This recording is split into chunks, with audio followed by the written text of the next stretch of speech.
Graças a Deus. Se o pastor permitir, eu quero estar aqui também nessa quinta do louvor. Só peço desculpa ao grupo de louvor de atrapalhar vocês, que estava muito bom. E está bom, né? Que presença, que glória. Uma alegria muito grande estar aqui. Tem uma identificação muito grande com esta igreja. E parece que eu e o pastor Alessandro tem um mistério, pastor. Essa semana passada ainda estava orando. Falei, Deus, não sou pregador, irmão, mas eu amo a palavra de Deus. E semana passada eu orando, falei, Deus, que vontade de pregar, né? De falar de Deus. E toda vez que Deus coloca esse desejo no meu coração, foi ontem à noite, o pastor Alessandro mandou um zap. E eu com aquele desejo, tem um grupo de irmãos, de vez em quando nós vamos orar ali no monte ali do antigo Crevisópolis. Aí nós damos uns gritos santos lá, prega no banheiro, minha mãe fica doida lá. O bastidor dos assembleanos é pregar no banheiro e no monte, né? Deus abençoe, irmão. E toda vez que Deus coloca esse desejo, parece que o pastor Alessandro, o pastor Levi, ouve essa oração e é uma alegria muito grande estar com os irmãos aqui. Amém? Uma ocasião um pouco atípica, né? Ninguém imaginava que estaríamos enfrentando tudo isso. Mas como foi louvado, né? Que o nosso Deus, Ele é um Deus poderoso, né? E nós estamos, todo mundo devidamente trajado, né? Com as suas máscaras. Parece que é um empecilho, né? Mas ontem eu estava vendo uma matéria, uma reportagem sobre o Afeganistão. Não sei se os irmãos viram. Isso aqui para nós, irmão, é algo... parece estranho, mas estava vendo no Afeganistão, as mulheres, principalmente, elas têm que usar aquela burca a vida inteira. Se elas quiserem, eu vi um repórter, ele foi num restaurante para mostrar como que é a realidade das mulheres afegãs. E lá você tem que entrar numa salinha, existe uma cortina, e a mulher, se ela quiser almoçar, jantar ali, ela não pode ser o seu rosto descoberto. O rosto dela só pode ser visto pelo marido ou por um ente da família muito próximo. Então isso que a gente está vivendo, irmão, o mundo lá fora, eles vivem essa realidade diariamente. Então isso o pastor Alessandro louvava no começo do culto, no 115, sobre trabalhar, né? E eu vejo esse tempo como um tempo que Deus está separando os verdadeiros trabalhadores, né? Porque se tem uma forma, a maior forma de adorar a Deus, irmão, é trabalhando. E nesse momento eu creio que Deus, Ele está separando aqueles que realmente querem, estão dispostos a trabalhar, né? E calhou com a mensagem que o Senhor tem colocado no meu coração. Se eu pudesse dar o sobrenome para esse personagem da Bíblia que eu amo, seria trabalho, né? Que é o livro de Neemias, né? Os irmãos, Deus colocou essa mensagem. Se pudesse dar um sobrenome para Neemias, talvez seria trabalho, porque é um homem que realmente ele se dispôs a trabalhar na obra de Deus. Ele abriu mão de muitas coisas. Quero ler com os irmãos alguns versículos no capítulo 1, no livro de Neemias, que diz assim: as palavras de Neemias, filho de Acalias, sucedeu no mês de Quisleve, no ano 20º, estando eu em Suzã, a fortaleza, que veio Hanani, um de meus irmãos, ele e alguns de Judá, e perguntei-lhes pelos judeus que escaparam e que restaram do cativeiro e acerca de Jerusalém. E disseram-me: os restantes que ficaram do cativeiro lá na província estão em grande miséria e desprezo, e o muro de Jerusalém fendido e as suas portas queimadas a fogo. E sucedeu que, ouvindo eu estas palavras, assentei-me e chorei e lamentei por alguns dias, e estive jejuando e orando perante o Deus dos céus. Quero ler um versículo que está no mesmo livro de Neemias, capítulo 8. Capítulo 8, versículo de número 10. Apenas a parte final do versículo 8, versículo 10, que diz assim: portanto, não vos entristeçais, porque a alegria do Senhor é a vossa força. Amém? Se eu tivesse que dar um título para essa mensagem nesta noite, o tema seria: é tempo de ser forte.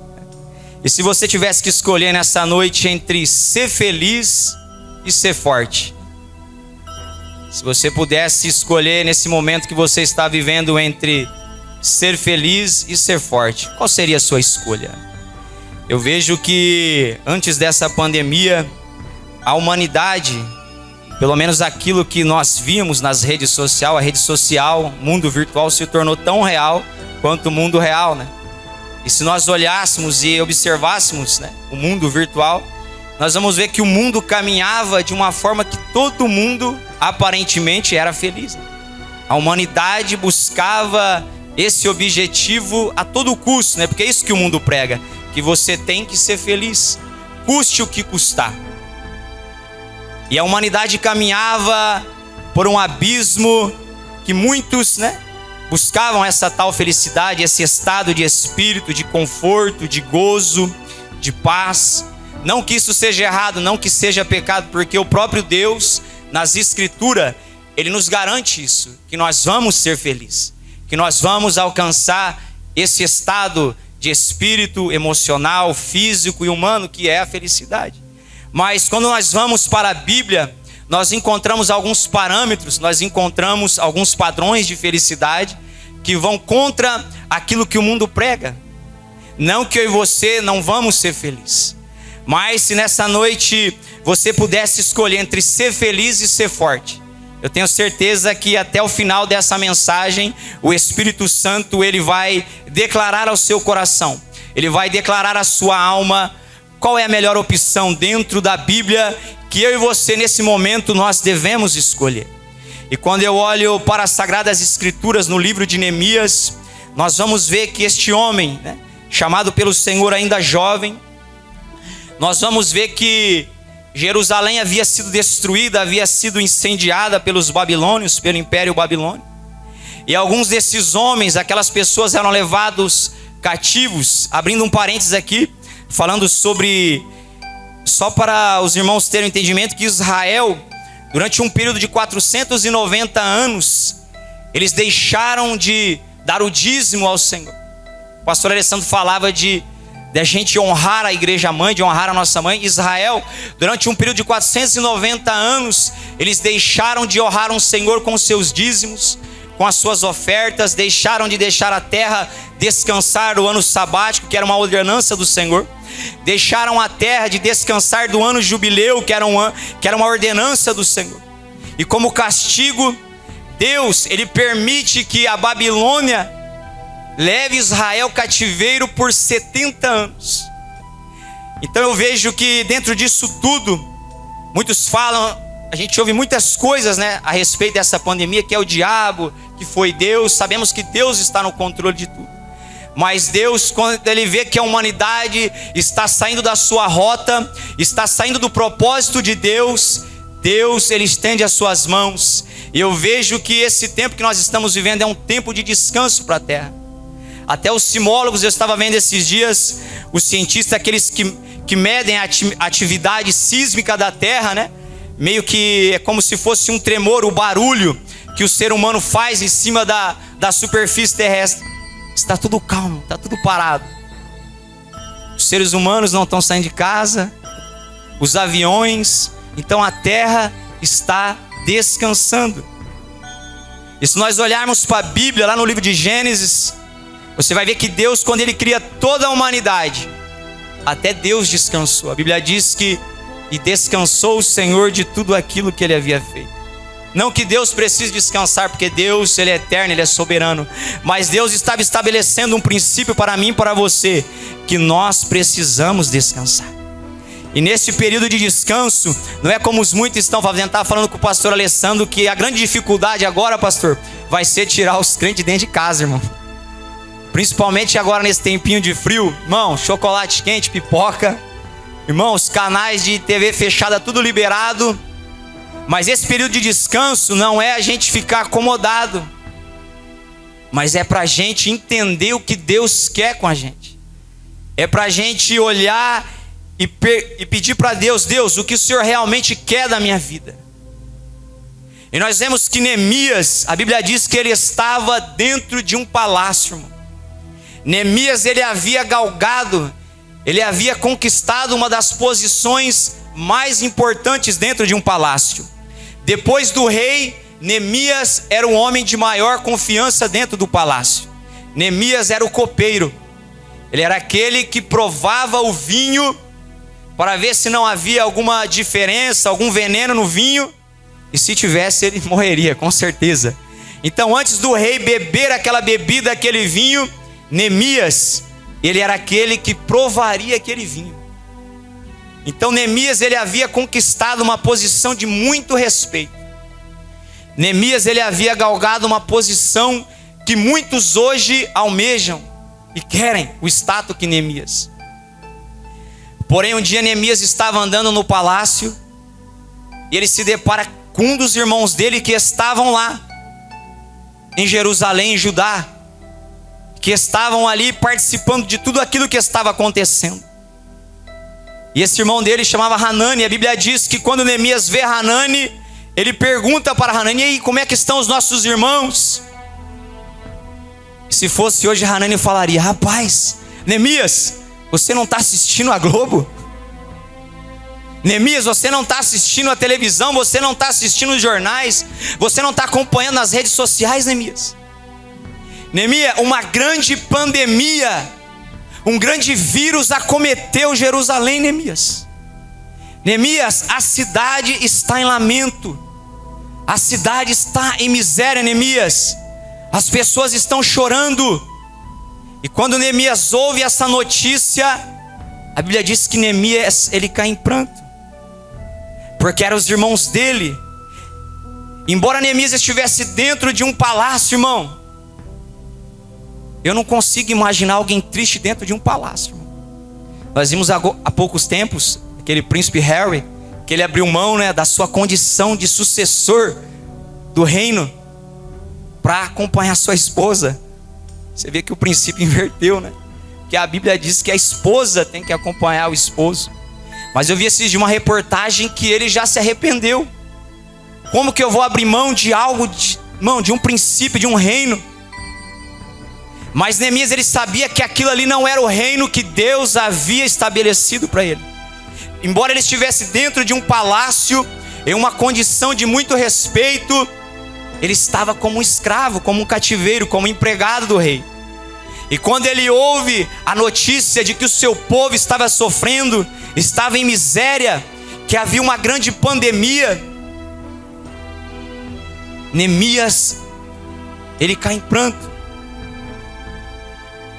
E se nós formos ler um livro antes, que é o livro de Esdras, Esdras, ele foi liberto um tempo antes e foi levado para lá para reconstruir o templo de Jerusalém.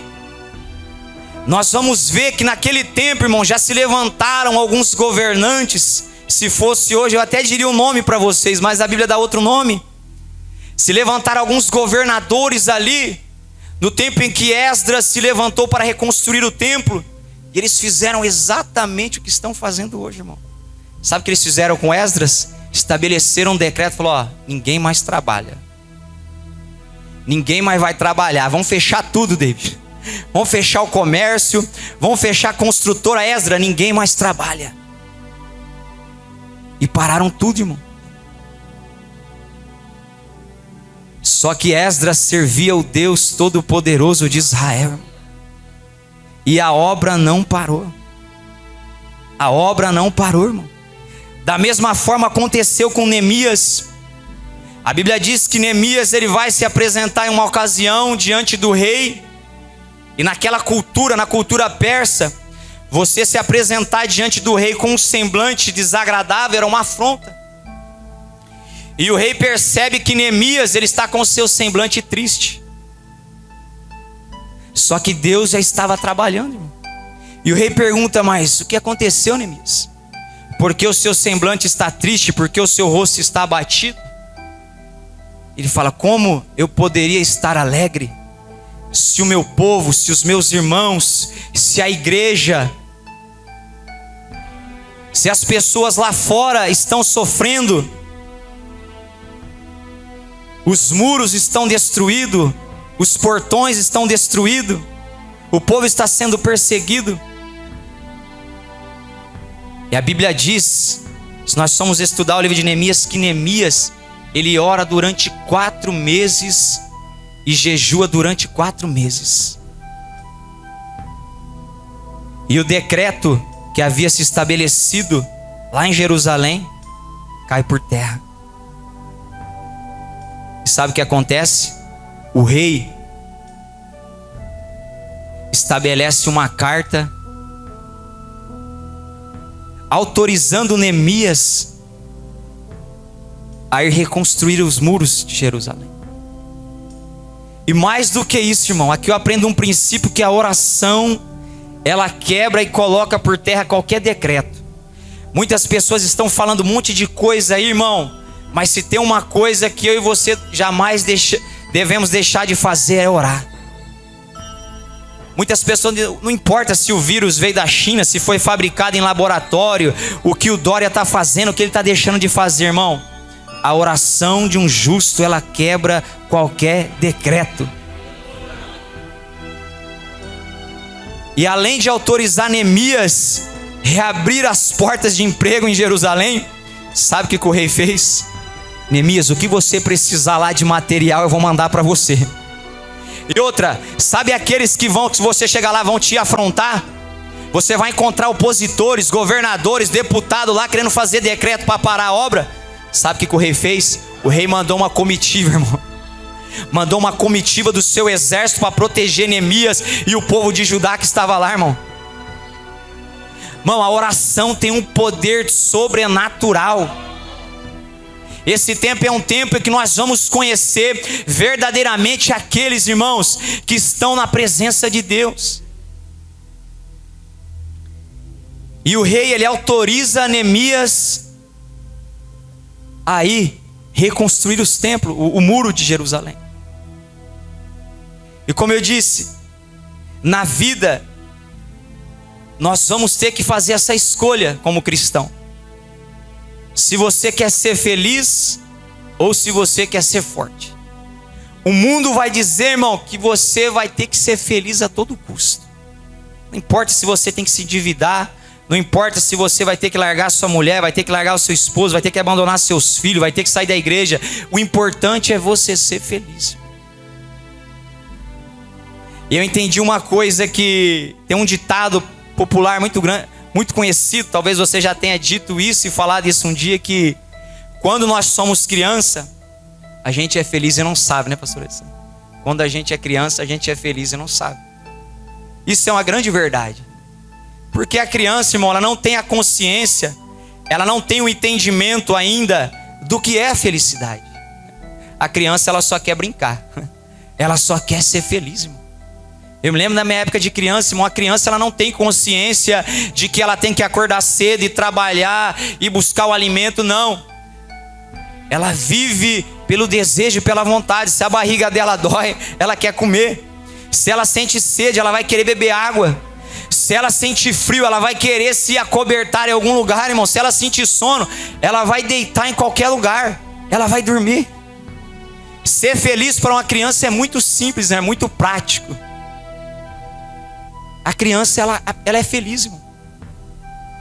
Não é difícil nós vermos, né, em alguns jornais, algumas reportagens, em países como a Síria, até mesmo no Afeganistão, países que vivem guerras constantes, nós encontrarmos uma criança sem um braço, sem uma perna, brincando feliz, irmão. Chutando uma bola, chutando uma lata. Mas como pode uma criança em um ambiente de guerra, um ambiente todo destruído, sem uma perna, sem um braço e sorrindo, sendo feliz? Não é difícil nós vemos uma matéria, uma reportagem sobre a África, irmão, onde a maioria das crianças nascem aidéticas, onde a perspectiva de vida para um homem é de 40 anos. Já imaginou você nascer e saber que daqui 40 anos você vai morrer? 40 anos aqui no Brasil, o homem está voando. O pastor Alessandro já está com 40, não? Com todo respeito. 40 anos, ó, tá voando, tá jogando bola, prega se deixar todo dia, canta, né, pastora? 40 anos, mano, agora imaginou você nascer em um país onde a perspectiva de vida de um homem é de 40 anos. E mais do que isso, é você viver abaixo da linha da miséria. As pessoas reclamam nessa pandemia, irmão. Você vai no supermercado, meu Deus. Irmão, as pessoas estão comendo, estão bebendo e estão dormindo. Na África não tem auxílio emergência não, irmão, nem vi lá. Irmão, lá se o povo fizer uma refeição por dia, ainda não é o que a gente come aqui não. Mas você vai ver uma criança barriguda, toda esquizofrênica, esquelética, brincando e sendo feliz. Com a camisa da seleção brasileira, sendo feliz, irmão. Porque para a criança não importa a circunstância, não importa o ambiente, ela é feliz, irmão. Mas o problema é que não dá para ser criança para a vida inteira, David. Na época da vida da infância, meu Deus. Na época da vida da infância nós comíamos o dia inteiro. A criança, ela só quer ser feliz. Mas o grande problema é que não dá para ser feliz a vida inteira. E nós vamos crescendo, irmão. E nós chegamos em uma fase que eu chamo que é a fase da inteligência, irmão. Nós vamos se tornando seres humanos seletivos. Nós vamos começando a entender aquilo que nos traz felicidade. É uma roupa, é um perfume, é um sapato, é a cor, é a comida. Nós vamos nos tornarmos seres humanos seletivos. Nós começamos a entender o valor, o que realmente nos faz feliz, né? Nós olhamos e falamos, nossa, se eu tiver aquele objeto eu vou ser feliz. Se eu comprar aquela roupa eu vou ser feliz. Se eu morar naquele bairro, se eu tiver aquela casa, se eu tiver aquele carro, aquela moto, eu vou ser feliz. E nós começamos a desenvolver parâmetros de felicidade. Não é que seja errado, irmão. E nós começamos a viver em função daquilo, desse objetivo comum que todo ser humano tem, que é ser feliz. E nós chegamos a essa fase que é a fase da inteligência. Eu gosto do verde, não, eu gosto do azul, não, eu gosto do vermelho. Isso nos faz feliz, isso nos preenche. Por um momento, por um tempo. E nós vemos que as pessoas hoje, irmão, elas estão, meu Deus, famílias sendo destruídas, casamentos sendo destruídos, por causa que todo mundo quer ser feliz. A grande questão não é você ser feliz, mas como você vai ser feliz. Qual é a sua motivação? Qual é o propósito da sua felicidade? E tudo, eu aprendi um princípio que tudo, nós como cristãos, se você for comprar, irmão, uma agulha, se você for comprar uma bala, irmão, tem que ter um propósito naquilo. E Neemias, ele entendeu esse propósito, irmão. E nós vamos chegar no último nível que eu entendi. O primeiro nível é o nível de você ser feliz. Todo mundo quer ser feliz. É a fase de criança, na verdade, que a gente é feliz e não sabe. Depois nós evoluímos, vamos para um nível que é o nível da inteligência. A gente trabalha, desgasta a nossa vida, conquista. Mas a grande questão é que não dá para ser feliz todo o tempo, é verdade ou não é? Você pode comprar a melhor coisa, o sonho da sua vida. Você pode falar, não, eu quero, meu Deus, eu quero andar num carro, mas daqueles carros, pastor. Mano, dou 15 dias que você estiver andando nesse carro, você vai segurar no volante, vai falar, nossa,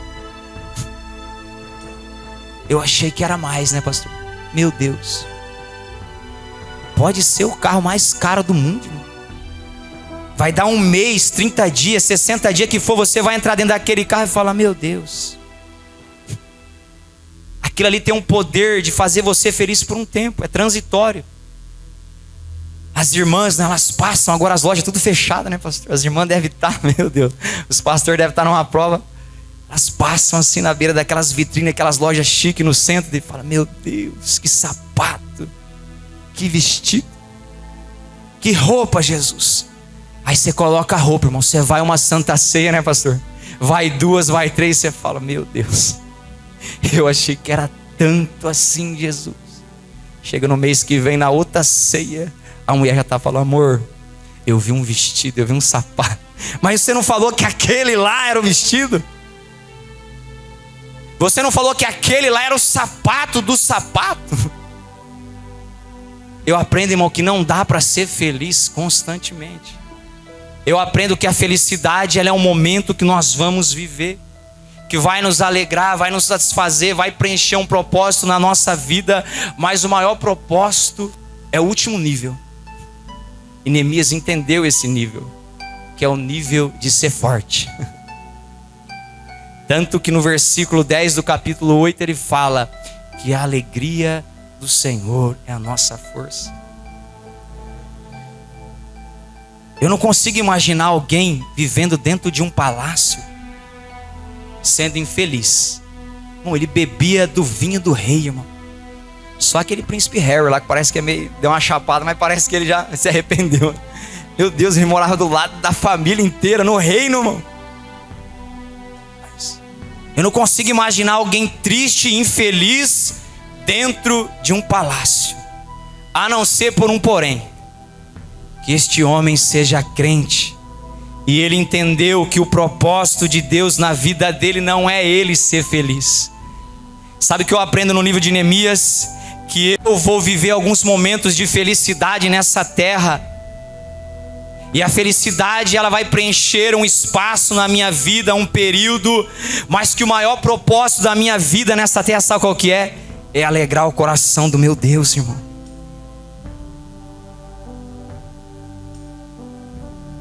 O propósito de Deus na minha, na sua vida nesta terra, não é eu ser feliz. Ainda que Deus, na sua infinita misericórdia, Ele vai nos proporcionar, dentro da nossa capacidade, do nosso talento, nós vamos conseguir ser felizes. Mas uma coisa é certa: nós não vamos conseguir ser felizes constantemente. Eu conheço inúmeras pessoas milionárias que nós vemos aí na mídia, que, entre aspas, eram felizes, mas se suicidaram, entraram em depressão, síndrome do pânico. Sabe por quê? Ser forte é muito mais importante do que ser feliz.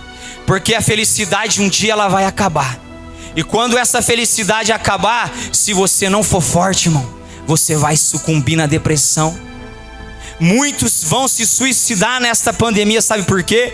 Porque tinha uma vida feliz, irmão, mas foram pessoas que não se desenvolveram a fortaleza, não desenvolveram dentro dela o princípio da força. E eu só vou ser forte, sabe como? Se eu estiver debaixo das potentes mãos do nosso Deus. Se nós olharmos para a Bíblia, parece que eu vejo Deus falando com Noé: Noé, eu não prometo a você, Noé, eu não garanto a você e a sua família que você vai ter uma vida plenamente feliz, de gozo constante na sua vida, Noé. Noé, mas eu te garanto uma coisa: se você for forte, você e a sua família construirão uma arca, e você e a sua família serão salvos por esse dilúvio. Esse dilúvio vai destruir a terra, Noé. Mas se você e a sua família permanecerem firmes e fortes, vocês vencerão. Parece que vejo Deus falando com Abraão: Abraão, eu não lhe garanto, eu não lhe prometo que você vai conseguir ser feliz como homem nesta terra, nesta vida, Abraão.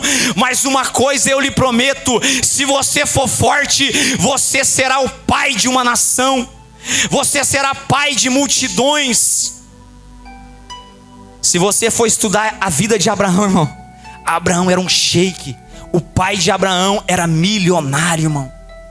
Tem gente que fala que Abraão era um mendigo. Irmão, Abraão, se você for ver a história dele, ele saiu com uma empresa atrás dele com não sei quantos funcionários.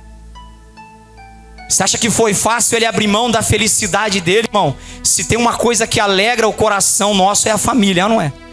Você acha que parece que foi simples Abraão falar: não, eu estou saindo da minha casa, irmão? Ele teve que abrir mão da felicidade dele para alegrar o coração de Deus. Ele teve que ser forte. Mas Deus fez dele pai da fé, o pai de multidões. Parece que vejo Deus falando para Moisés: Moisés, eu não lhe prometo, eu não lhe garanto que você vai ser um homem feliz, Moisés. Mas uma coisa eu lhe garanto: se você for forte, você vai conduzir esse povo, você vai atravessar o Mar Vermelho, você vai atravessar esse deserto, e esse povo, Moisés, será introduzido numa terra de descanso. E se a gente for olhar a história de Moisés, irmão, o homem viu a terra só da janela dele. Ele teve que olhar apenas pela janela. Mas ele entendeu que o propósito dele nessa terra era ser forte, era alegrar o coração de Deus. Parece que vejo Deus falando para Josué: sucessor de Moisés: Josué, eu não prometo, Josué, que você vai conseguir ser feliz, ainda com toda a sua capacidade de liderança, com toda a escola que você teve com Moisés, Josué. Mas no capítulo 1, sabe o que Deus fala para Josué? Ser forte. Deus não fala para Josué: Josué, ser feliz. Deus não fala para Josué: Josué, seja feliz. Deus fala para Josué: Josué, ser forte e corajoso, porque onde você colocar a planta dos teus pés, Josué, eu te darei por herança, irmão. Eu não sei se você já está conseguindo entender qual é a escolha que Deus quer que você faça para a sua vida nessa noite, nesse momento de pandemia. E para encerrar, parece que vejo Deus lá na eternidade, em algum lugar, chamando o Filho dele, Jesus Cristo, falando: filho, há uma missão para você lá na terra. Há um propósito para você lá em Penápolis. Há um propósito para você lá no Brasil. E parece que vejo Deus Pai chamando Jesus, o Deus Filho, falando: eu não garanto para você, meu filho, que você vai ser feliz naquela terra. Mas se você for forte, você vai vencer a morte. Você vai vencer o inferno. E você vai se assentar no trono.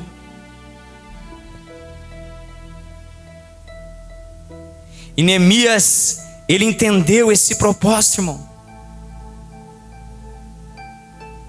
E um dos trabalhos que Neemias, ele se dispôs a fazer, sabe qual era?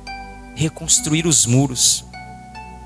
E é exatamente, irmão, o que o nosso adversário tem tentado destruir nesses dias. Sabe o que significa muro? O salmista, no Salmo 125, ele diz assim: assim como os muros em volta de Jerusalém, assim é o Senhor para aqueles que o temem. Muro representa, sabe o que? Segurança. Irmão, tire a sua preocupação de onde veio o vírus, de quem causou esse vírus. A nossa maior preocupação, sabe qual vai ser agora? Com o depois, o pós-guerra.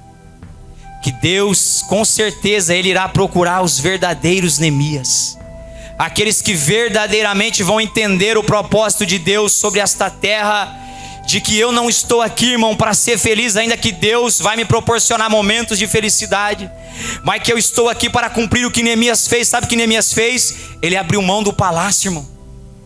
Ele abriu mão de uma condição muito respeitada. E sabe o que ele se tornou lá em Jerusalém, lá em Judá?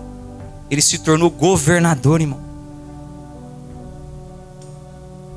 E Deus vai usar a sua vida.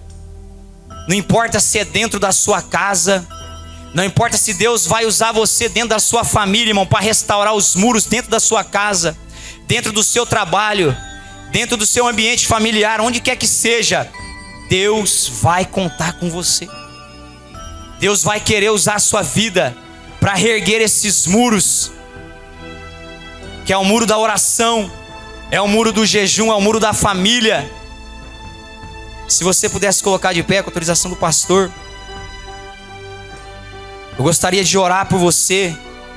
O maior propósito de Deus nas nossas vidas nessa terra, irmão, é nós sermos fortes. Se você puder colocar a mão no seu coração. Eu não sei o que você tem pedido para Deus, eu não sei qual é a resposta que você tem pedido para Deus no meio desse caos. Eu não sei se tem algum familiar seu doente, se tem algum familiar seu acamado, mas eu convido você nessa noite a fechar os seus olhos. E a minha oração nessa noite é que para que Deus, para que o Espírito Santo ministre ao seu coração qual é o propósito dele, qual é o plano dele para a sua vida. Porque muitas vezes eu achei por estar feliz, por estar alegre, eu estava fazendo a vontade de Deus.